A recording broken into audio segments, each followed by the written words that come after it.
Well, I promised you some surface grinding, and today we're going to do some surface grinding. And you get to find out if I'm actually coordinated enough to do one thing with one hand and something different with the other. It's not looking good.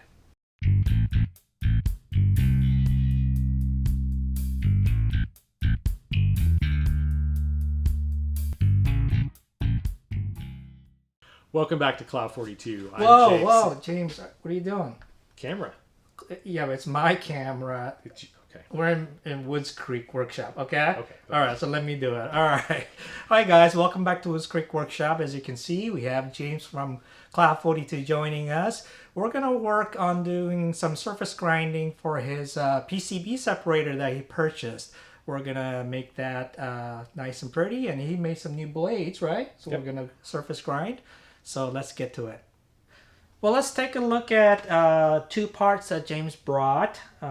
He custom machined the parts. He even 3D printed these wonderful carrying cases for it. That's really cool. Can you share with us what these parts are for? Yeah, these parts are for PC board trimmer, for separating PC boards. I get in trouble for saying PC boards. People want me to say PCB or printed circuit board, but PC boards out of a larger panel. So the boards are arranged in a grid and they're routed out by the PC board manufacturer with little mouse ears between them. And these are blades for a tool that separates those. So there's a little matrix that provides support on either side, and the tool itself is a little hardened steel piece with a hook, and it just works like a nibbler on a pneumatic cylinder and just nibbles out the pieces of the PC board. And so these are D2 tool steel, and I just super glued these down onto an aluminum block and CNC machined them, cleaned up the inside corner with some needle files, and then heat treated them. And there's a video on my channel showing the process of doing that. But I don't have a surface grinder, and these need to be ground to thickness, so I'm here with Uchel in his shop to use his surface grinder and get these ground to thickness. And we'll do our best to not ruin these beautiful parts. The goal here is the end result looks better than what they started out with. So you never know. You never know. You never know. Now, James, what are these? This like a stocking, Christmas stocking shaped metals here. These are just mild steel pieces. These are for packing on the magnetic chuck. One of these pieces is warped a little bit from the heat treat, not a lot, under 2/1000ths of an inch. I think it's about 1700 or 17/10. And so we're going to need to put a little bit of shimming under it, and it's a small enough part that I was a little worried about the mag chuck. And so these are some pieces that I just cut out on the plasma that we can put down. They're thinner than the part, and these will sit on the mag chuck and hold the part so that it can't move, because the grinding forces will just be sideways. These will stick securely to the chuck and keep it in place. And you know, you could use anything. You could use parallels if you had some thin ones, but I just had some material, just threw them on the plasma cutter and sliced them out. You really didn't put much thought into those, did you? No, not really. Okay. Now, what is the overall desired thickness we're going for? So these, I had the, I figured it all out, and numbers and remembering numbers are not my thing. So I wrote it down on a piece of paper and then lost the piece of paper, but I have a photo of it. So the tool that I'm using now is 2.4 millimeters thick, and I really wanted to have something that was a little bit thinner. So the 2.4 millimeter tool is actually 2.36. So we're going to grind one of these 2.26 and one of them 2.16. So that's 89 thou, 85 thou, and that should be about right. And then the way they fit into the cutter, the matrix is infinitely adjustable. So whatever thickness of blade, these can just be adjusted so that they fit properly with it. So we're shooting for maybe 6 thou off. Something like that, yeah. But if it comes off a little off, it's not the end of the world because Right. these are adjustable. Right. You didn't tell me that part. I've been sweating. Oh, well, they sell these. I mean, they sell these in all different thicknesses, and you can buy them, but they want like $100 to $150 a piece for these. Mm-hmm. And I figured we can make them for less than 10 times that, so. Absolutely. We'll give it a shot. Yeah. You ready? Yeah, let's grind them. All right. All right, we're at the surface grinder. We're going to take a precision flat ground stone and make sure we don't have any bumps. These particular ones are from Kinetic Precision. I really like them, but I know there are a lot of other guys that also make them. We don't need to do anything serious. You can feel it if there are bumps, which I don't. But I used this a few days ago and I did this already, so we're good to go. We'll quickly dust it off. I use my hands because I can feel things.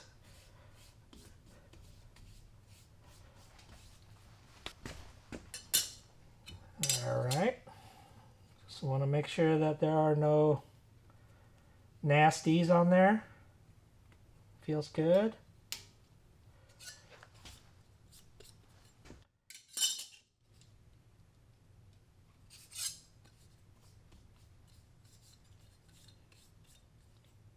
You made these really flat, James. They feel good.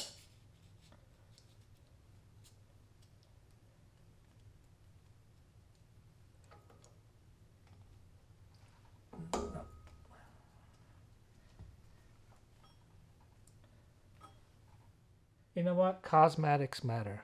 Aesthetics matter. I'm going to grab a rule. I want to make sure this is lined up with the axis.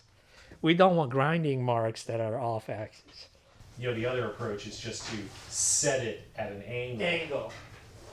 Go for that abstract 45-degree look. It looks like it's not supposed to be parallel. Right. But we only want the best for you, James.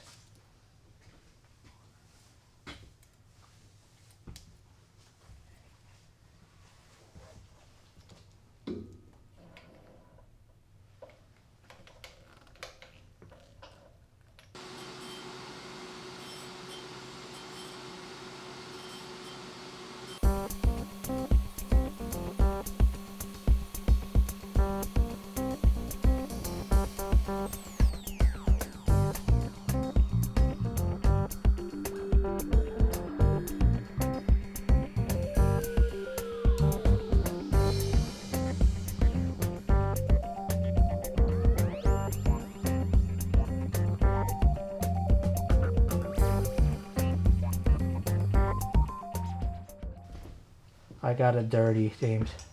My fingerprints. That's fine. It looks good. It's beautiful. I need a surface grinder. Goes that way, right? Yep. And goes this way. Total overkill. But they're so easy to make, right? If you get a plasma table, you just sketch it out in Fusion, just drop the G code, and 30 seconds later, you got a piece. Overkill is our middle name, isn't it? Overkill is underrated. Yeah, I agree.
Okay, so we've got the blades ground into thickness, and the other parts that I have here are the two anvils that go on either side of the blade to support the PC board while it's being cut. So that's the shear surface between the cutting edge of the little hook on the blade, and then this is what it shears against. And these are a little bit worn, and so I'd like to just dust those off with the surface grinder. So I've got an indicator set up here on a very nice holder here, just on a 1, 2, 3 block, And we've been coming along here trying to get them straight in the vise and at the same height, which it turns out they are just by setting them on a parallel and trying to decide how deep the grooves are. And it looks like the wear is less than a thou, and these are within about a thou of each other, and they're within about a thou of level.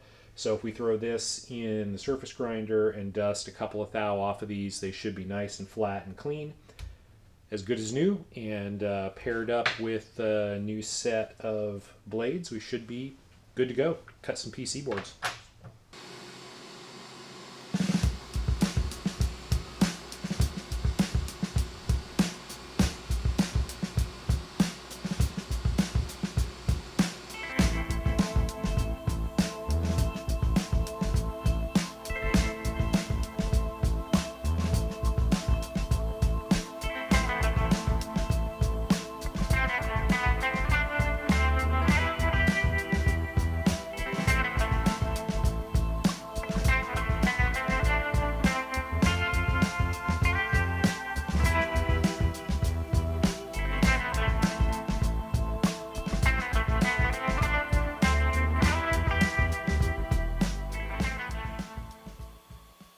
So they're cleaned up mostly, and I think I'm happy with that. There's a small witness mark on the back side here where it didn't clean up, but it's not worth taking it down any further. We've got a nice smooth surface that the blade is going to bear against. It's going to keep it aligned well.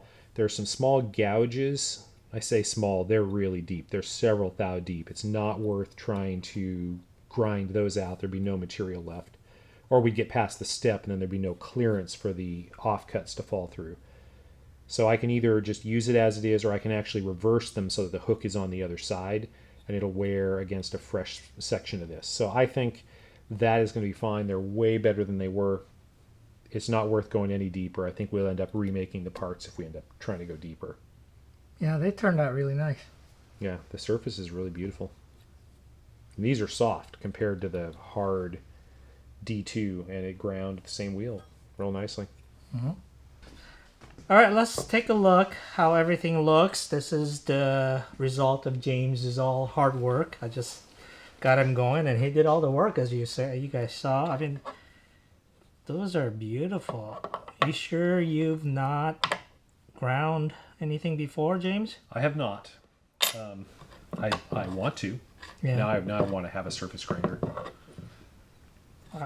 That's going to be a nice mating surface right there. It should be. They did a good job. It totally makes sense for these to be a lot softer than this. Because if you had hard against hard, you would just constantly, every little bit of misalignment would chip the corners out of that blade. But the blade's just on a 63 millimeter pneumatic cylinder. And so there's nothing to prevent it from rotating except the pressure of these two against the sides.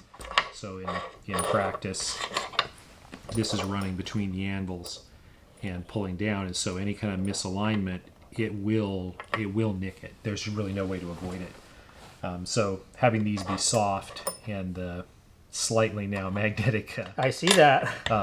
blades be hard makes sense. So the blades will wear, and the blades will wear a long time, and you do have a little bit of soft material that will get chewed away to protect the blade. So how do you want to wrap this? Well, you know what they say, many men...